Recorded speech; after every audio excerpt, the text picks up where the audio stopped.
Vanakkam, my friends. How are you? As we continue our conversation about different topics that helps us to have a healthy, happy body.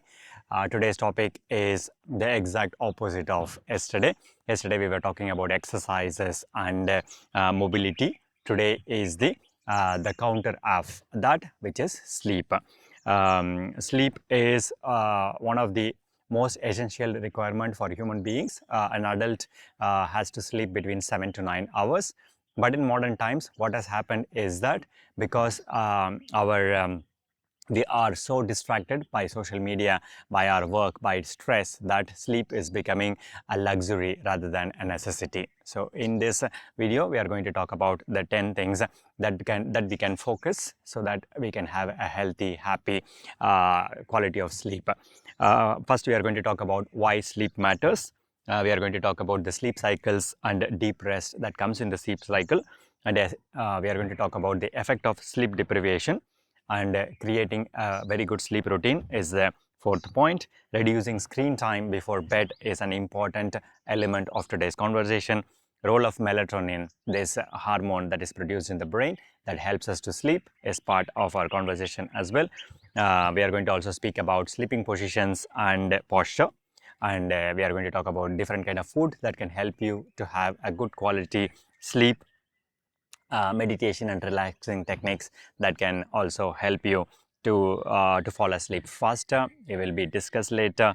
And power naps, is it good or bad?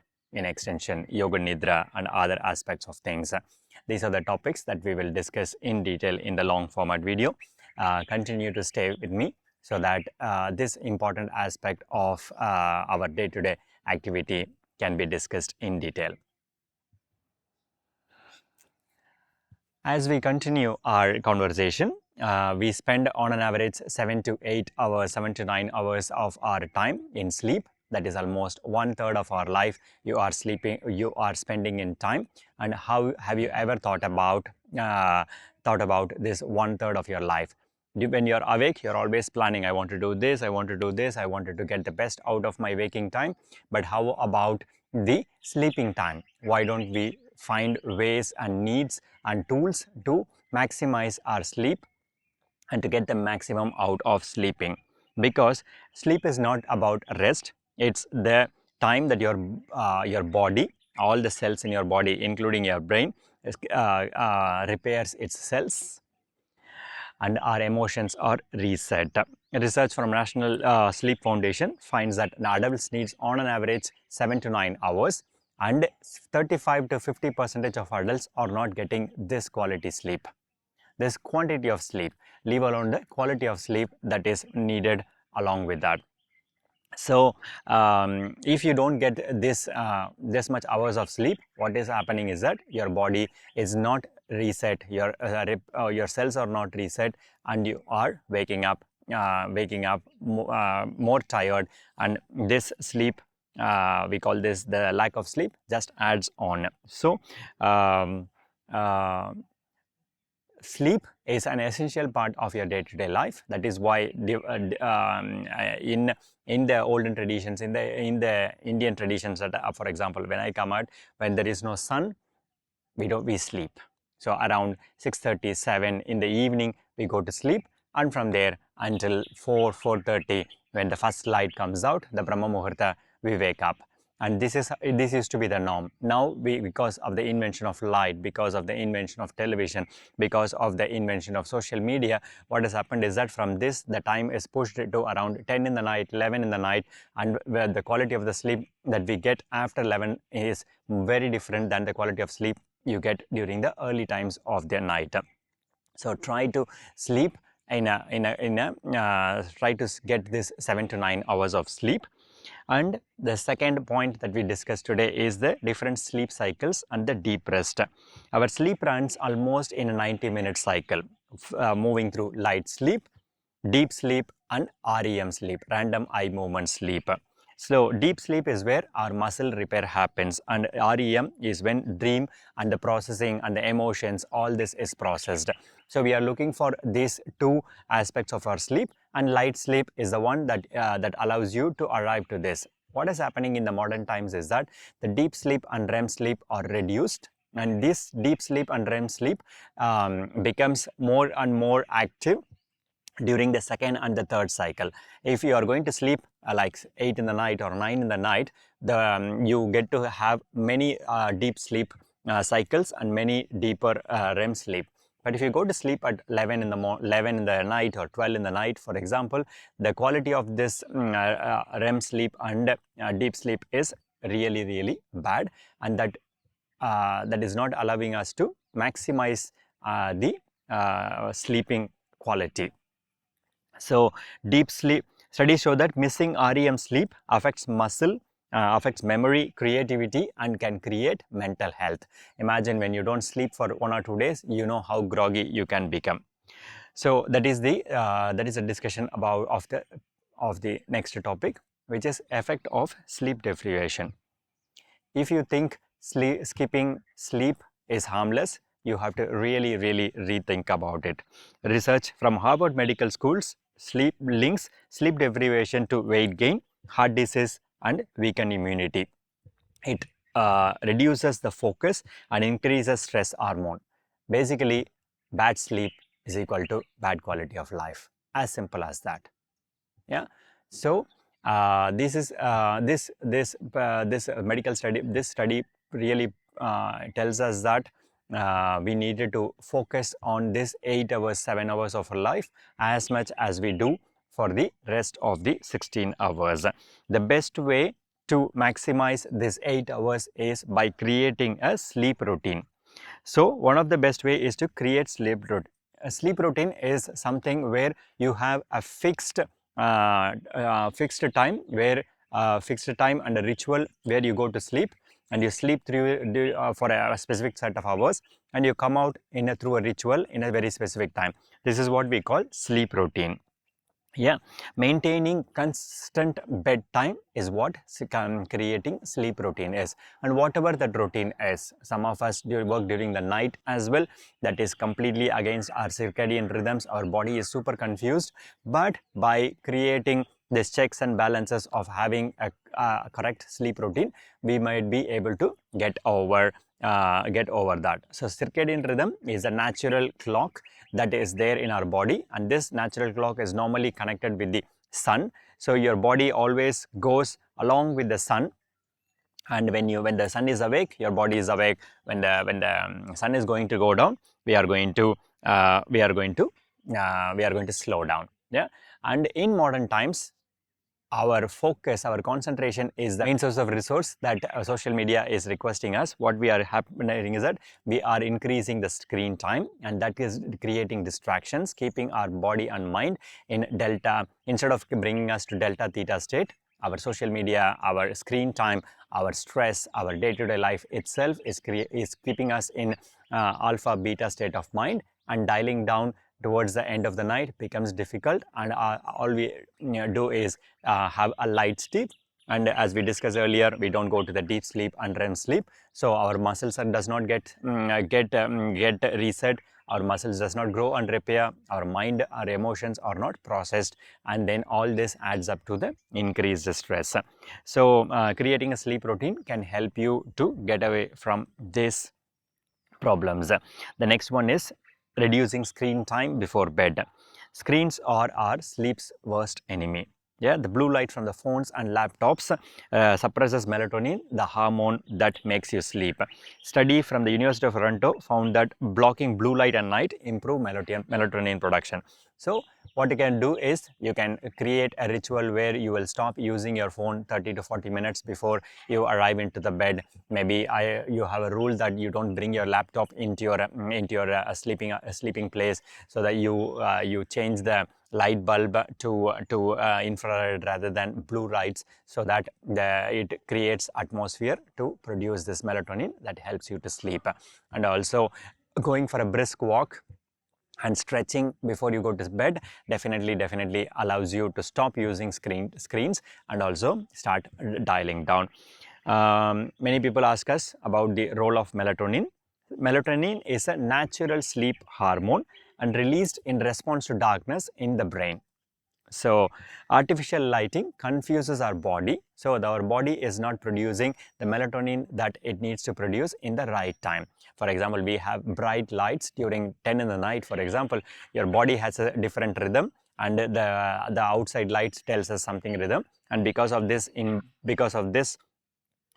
confusion, your body is not creating enough melatonin, and this only increasing the this allows you not to fall asleep. So what is the suggestion? Having dimming the light in the evening is definitely one way to produce melatonin. Reducing screen time, for example, and reading a book and other things can help you to produce good amount of melatonin. The next topic that we are going to cover today is sleeping positions and posture. Your sleep position definitely matters, because you are going to spend 8 hours, we are always talk about postures when you are sitting, for example, for work, when you are walking, when you are riding. Imagine for 8 hours you are going to lie down, and that posture is as important as if you are standing. Sleeping on the belly is one of the worst positions as per the studies, because it creates stress on the back, it creates stress on the spine. Sleeping on the back is very soothing for the spine, and sleeping on the side improves digestion and reduces acid reflux. Some of us are so used to have one sleeping position, so try to get the optimal sleeping position that is available for you. In the past, in India, for example, I grew up sleeping on the floor in a hard surface. Now I'm using a mattress. There is always a conversation between which one of this is good. The next topic is food that improves sleep. Yeah, what you eat affects your quality of sleep. When you eat affects the quality of sleep. So there is what you eat and when you eat are two things. Magnesium rich food like almonds, bananas, chamomile tea has proven to promote relaxation. And if you are going to eat a very heavy meal just before going to bed, it's going to definitely affect your sleeping. So try to avoid eating heavy food during the evening, and if you have to eat, you eat a bit early, and at least give your body 2-3 hours of rest before you lie down. And also for me personally, because I'm as I grow older, one of the problems I have is to wake up 2-3 times in the night to pee. What through my own experience and through using what my grandparents used to do, I stopped drinking water during 3 or 4 in the afternoon, and so that when before I go to bed, I empty my bladder, and then when I go to sleep, I have a continuous sleep all through the night. Previously, I used to wake up at least 2-3 times. Now it's completely stopped because I stopped drinking water around 3 or 4 in the night. And of course, I do drink a sip of water if I need it, if I feel thirsty, because my yoga class finishes at 7:30. So I also have a lot of conversation happening after that. So I take a small sip, not like I drink a gallon of water or a half a liter of water. And in the when there is in the evening. So my kind of thumb rule is, when there is no sun, no water.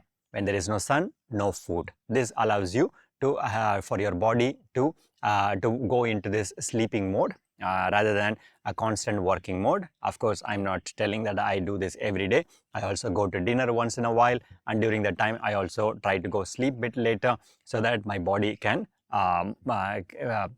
have digested the food before I lie down. The next important technique for having a good quality sleep is meditation and relaxation techniques. The best sleeping hack is to meditate before you go to sleep. So by meditation, you are stopping your screen time, you are stopping your stress, you are closing your eyes, and you have a possibility to process the emotions, process the thoughts before you actually lie down.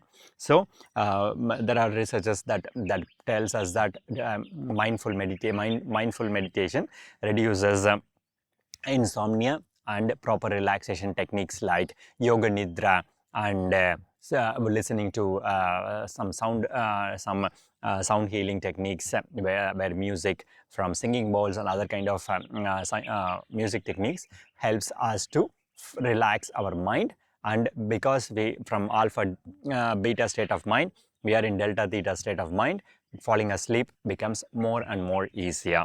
So try some meditation and relaxation technique before you go to sleep. Yoga Nidra is a very special technique. Normally we don't do it around the sleep time, we do it during the day, which brings us to the next question of power naps. Are they good or bad?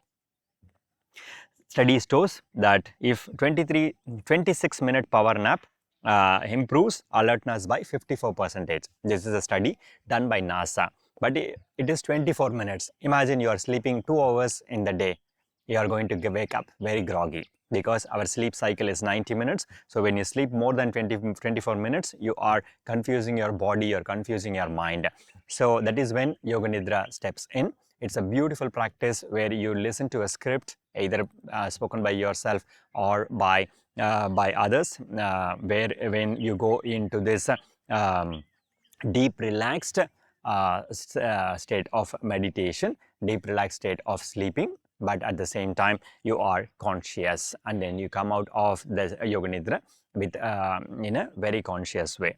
So yes, power naps does helps. I do my power naps before I have my lunch between 12, around 12ish. I lie down on my couch, put on some Yoga Nidra for 24 minutes, and then I go to sleep around 12:30, as in the power nap until 12:30. When I wake up, I also have like a limit where, because I normally have my lunch at 12:30, so I know that I have to wake up, so my body gets the rest and I have the lunch, and then the day continues as if I had another day. So you always know that I have a very high energy because I also do power nap in between. But imagine if I do this post lunch, if I don't have any obligation to wake up because I didn't have any appointments. For example, what happens is that maybe I go to sleep at 1 o'clock and I wake up at 3 o'clock, and my whole day is kaput. So power nap does helps me, and normally I do power nap as Yoga Nidra. So in conclusion, if your series about better sleep, start during the day to have a good quality night. Yeah, you start exercising during the day, you start eating the right food in the right time, and then when the evening comes, stop your screen time. For example, have a chamomile tea time, take time to meditate and relax, and then enjoy a very good sleep.